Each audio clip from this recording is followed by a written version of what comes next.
औज़ुबिल्लाहिमिनश्शैतानिर्रजीम बिस्मिल्लाहिर्रहमानिर्रहीम।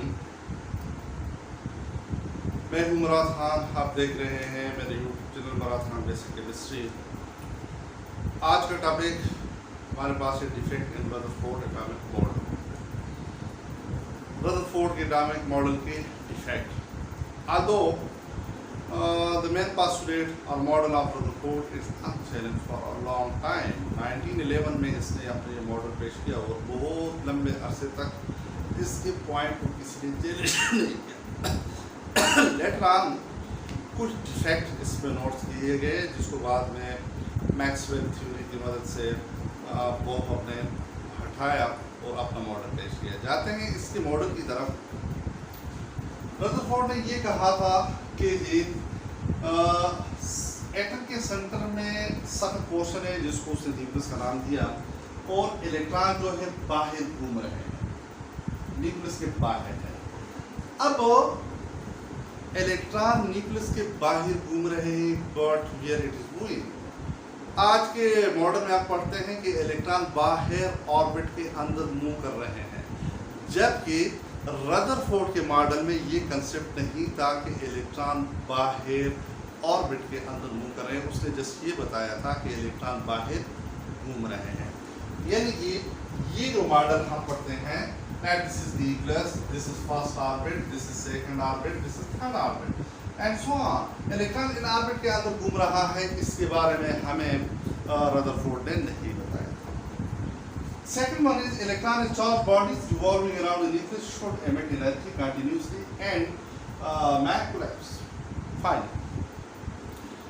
इलेक्ट्रॉन उसके मुताबिक, उसके मॉडल के मुताबिक इलेक्ट्रॉन बाहर घूम रहे हैं, बहुत तेजी के साथ घूम रहे हैं। अगर इलेक्ट्रॉन न्यूक्लियस के बाहर कंटिन्यूसली मूव करते हैं, डिफेक्ट उसका ये है, जिसकी एक्सप्लेनेशन वो नहीं दे सका, वो ये है इलेक्ट्रॉन बाहर कंटिन्यूसली मूव करता है। अगर ये कंटिन्यूसली मूव करेगा तो ये अपनी एनर्जी भी कंटिन्यूसली एमिट करेगा, ख़त्म करता जाएगा। एक चक्कर इसने लगाया तो इसकी एनर्जी पहले के मुकाबले में कम होती जाएगी, दूसरा चक्कर लगाया तो बोले मज़ीद एनर्जी कम होते होते और ये न्यूक्लियस के करीब होते होते और फाइनली इसको न्यूक्लियस के अंदर गिरना चाहिए और एटम को कोलैप्स होना चाहिए, एटम को ख़त्म होना चाहिए। एटम ख़त्म हो गया तो इसका मतलब है मैटर ख़त्म हो, और मैटर ख़त्म हो तो इसका मतलब है हमारी दुनिया जो है ये ख़त्म हो गई। So but it doesn't happen, ऐसा होता नहीं है। इसका मतलब ये हुआ कि इसकी इस पॉइंट के अंदर कुछ ऐसी बात है जो वो हमें नहीं बता सका, जिसकी हमें अभी समझ नहीं। लाइक देखिएगा, ये हमारे पास है जी, ये एटम है, इसके नीचे से ये इलेक्ट्रॉन इसके वैल्यू से मिल रहा है। जब ये एक चक्कर लगाएगा तो ये न्यूक्लियस के करीब होता जाएगा, यूं करते करते करते करते करते फाइनली इसको न्यूक्लियस के अंदर गिरना चाहिए, और जब इलेक्ट्रॉन न्यूक्लियस के अंदर गिरेगा तो ये कोलैप्स हो जाएगा, एटम खत्म हो जाएगा। जस्ट लाइक सोलर सिस्टम से अगर हम इसकी एग्जांपल यूं लेंगे कि जी अब सूरज के गिर्द तमाम सितारे घूम रहे हैं और ये अचानक से अपने रसद से भटक कर जाकर सूरज के अंदर गिर जाए, सूरज के अंदर गिरेंगे तो वो जो भी सूरज के अंदर गिरेगा तो तबाह हो जाएगा, ख़त्म हो जाएगा। लेकिन एटम के केस में ऐसा होता नहीं है, इलेक्ट्रॉन है। इसका मतलब है इस पॉइंट में भी कुछ कंफ्यूजन है। Point number 3, electron moving continuously में रदरफोर्ड ने ये कहा था कि इलेक्ट्रॉन जो है वो कंटिन्यूसली मूव करता है। डिफेक्ट उसके ऊपर तीसरा ये है कि अगर ये कंटिन्यूसली मूवमेंट करता है न्यूक्लियस के गिर्द तो ये एनर्जी भी कंटिन्यूसली इमिट करेगा, और अगर एनर्जी कंटिन्यूसली इमिट करेगा तो इसका स्पेक्ट्रम भी कंटिन्यूस होना चाहिए, जबकि इसका स्पेक्ट्रम लाइन स्पेक्ट्रम है, कंटिन्यूस नहीं है। इसका मतलब है ये भी डिफेक्ट है। अभी स्पेक्ट्रम हमने पढ़ा नहीं है, जस्ट पॉइंट को हमने जहन में डालना है।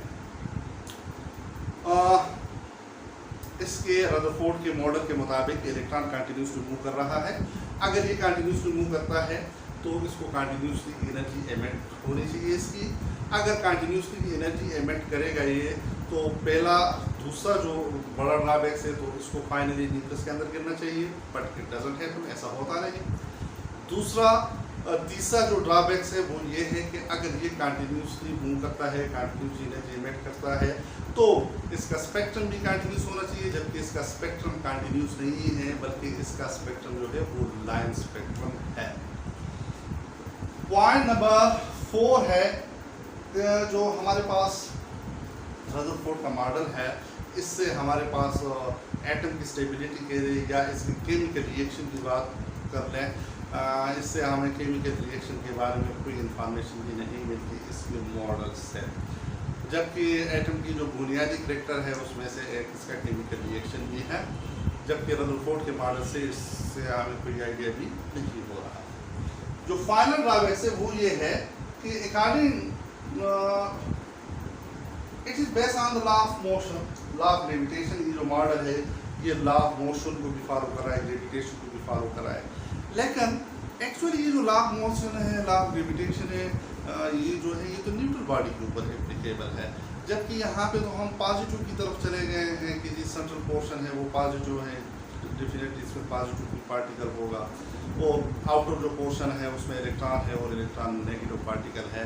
जबकि ये जो लॉ है हमारे पास मोशन वाली लॉ है या दूसरी लॉ ग्रेविटेशन लॉ है, ये चार्ज बॉडी के ऊपर एप्लीकेबल नहीं। एट द एंड हम अपने बात को वाइंड अप करते हैं। रदरफोर्ड ने जो मॉडल पेश किया था उसके जो पॉइंट थे वो पॉइंट लॉन्ग टर्म के लिए चले, लेकिन उसको इसने चैलेंज नहीं किया था। बाद में आने वाले साइंटिस्ट ने उनके डिफेक्ट को निकाला और इसमें जो रेफरेंस है वो बोहर है। और ये जो पॉइंट आउट किए गए थे उसके जो डीमेरिट है, इन्हीं डीमेरिट के बोहर ने हटाया और इसकी मदद से हटाने के बाद अपना मॉडल पेश किया 1913 में। इंशाल्लाह नेक्स्ट वीडियो में हम बोहर मॉडल को डिस्कस करेंगे। Keep watching my YouTube channel. अल्लाह हाफिज़।